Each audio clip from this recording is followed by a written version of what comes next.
Good morning, everyone. I want to talk to you today about Lesson 11, but first I wanted to point out one thing in Lesson 10 that some of you have had questions about. So in Lesson 10, I'm asking you just to practice citing sources. So for the first two questions, you're just citing the source that's provided. So in question 1, it's Concordia University Library. In question 2, you're citing this picture.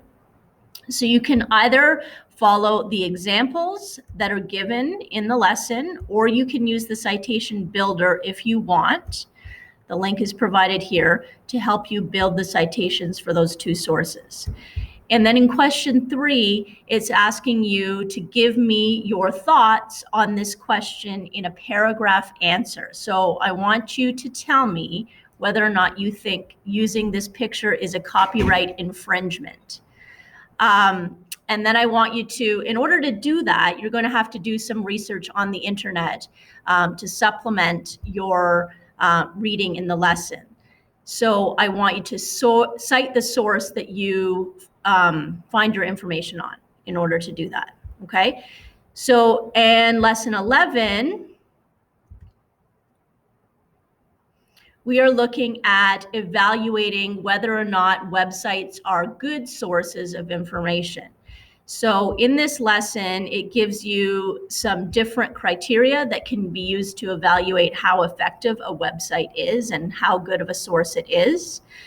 There is a checklist that you're going to be using for this assignment. So here's a copy of the checklist, but I've also given you a link to a checklist that's been created in Google Drive that will open up in your own Google Drive. And you can actually use that checklist to evaluate two websites. So I want you to choose any two out of these websites that are provided for you. Doesn't matter which ones. And you're just completing the checklist for them. So please make sure when you evaluate the website, not only do you answer yes or no for each of the questions, but you give me some kind of reasoning under the notes section. So is the author or publisher of the website identified? You need to tell me yes or no, and then you need to explain your answer in point form notes. So you don't need a lot of information here, but you need to give me some reasoning why you chose the answer that you did, okay? So that's it, and then you can just submit your assignment to the Dropbox using the link right there.